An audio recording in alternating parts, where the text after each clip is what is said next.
The film opens in a nursing home in the early 2000s. Frank Sheeran sits alone in a wheelchair. He looks back on his life so far, starting with his job as a painter and assassin. In the 1950s, Frank, a World War II veteran, lived in Philadelphia, Pennsylvania and worked as a truck driver for a meatpacking company. He is married to Mary and has a daughter, Peggy. At his job, he meets Russell Bufalino, who advises him to fix the truck. When Frank asks Russell what his name is, he instead changes the subject before saying goodbye to Frank. Frank begins rubbing elbows with local gangster Felix Skinny Razor Di Tario and offers him some of the merchandise he has. On delivery, a customer sees Frank's truck empty and his employer accuses him of theft. Frank goes to lawyer Bill Bufalino. He helps Frank avoid legal action by telling him not to reveal the name of the person he sold to. Bill then formally introduces Frank to his cousin Russell. Frank and Russell have lunch together and Frank talks about his time during the war and how he was good at taking out enemy soldiers. Frank is tasked by Gangster the Whispers to take down Russell and his sidekick Angelo Bruno. Frank does not proceed further and instead relays this information to Russell and Angelo.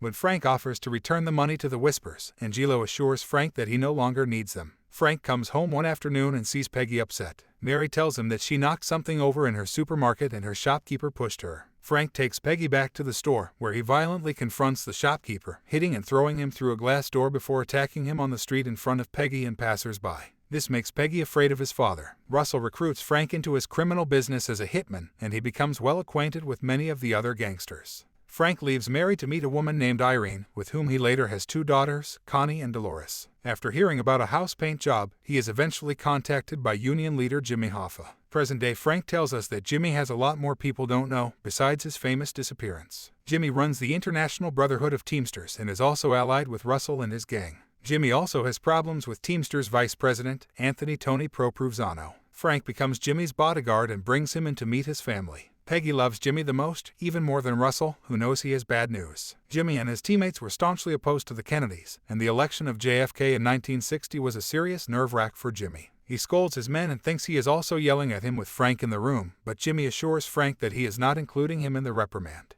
In November 1963, after JFK was assassinated, Jimmy made an insensitive comment to the press that former Attorney General Bobby Kennedy was now just a lawyer. Bobby later raises a squad to track down Jimmy and is eventually arrested for jury manipulation. In Jimmy's absence, Teamster is taken over by Frank Fitzsimmons, who uses the group's funds for himself or lends money to the mob. In prison, Jimmy finds out that Tony Pro is also there for blackmail. Tony tries to work things out with Jimmy, but they are unable to come to an agreement, only to get into a brawl that is broken up by the guards and other inmates. Jimmy and his teammates were staunchly opposed to the Kennedys, and the election of JFK in 1960 was a test of serious strain for Jimmy. He scolds his men in the room, thinking he is also yelling at him with Frank, but Jimmy assures Frank that he didn't include him in the scolding.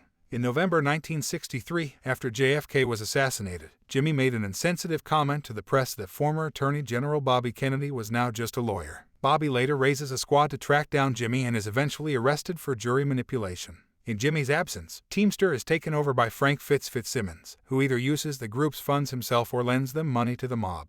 In 1971, Jimmy was released from prison after Richard Nixon granted a presidential pardon, but he was unable to return to being a Teamster. Anyway, Jimmy is struggling to regain power. That is, he ditched the other Teamster leaders and ignored the criminal family's activities. Russell asks Frank to talk to Jimmy about his actions, but Jimmy assures Frank that he cannot get hurt or everyone involved will go to jail. Then jump to 1975. There, Frank, Russell, Irene, and Russell's wife Carrie attend Bill's daughter's wedding. Russell tells Frank it's time to deal with Jimmy. Frank arrives in Detroit after Jimmy is scheduled to meet with Tony Pro and Anthony Jackaron. Jimmy is surprised to see Frank with his adopted son Chucky O'Brien and his fellow mobster Sally Baggs after he thinks Tony Pro has stopped him. He is told that the meeting has been moved to another house where Tony and Russell are waiting for him. Frank takes Jimmy home, but Jimmy finds it empty. Jimmy becomes nervous and suspicious, and he walks out only to have Frank shoot him in the back of the head twice. Frank leaves Jimmy's body there and it is later picked up by 2 other men who cremate his body. Jimmy's disappearance makes national headlines. The Sheeran family watches at home, and after Frank casually mentions that he hasn't called Joe yet, Peggy finds out what's going on with Jimmy. I realized that her father was involved. Today is the day Frank informed us that Peggy stopped talking to him. Frank, Russell, and Tony Pro are arrested on suspicion of Jimmy's disappearance, and Sally Baggs and others are murdered. Tony Pro dies while Frank shares his final moments with Russell in prison before Russell is taken to the hospital. Frank is later released from prison and sent to a nursing home. He has been diagnosed with cancer and can barely walk.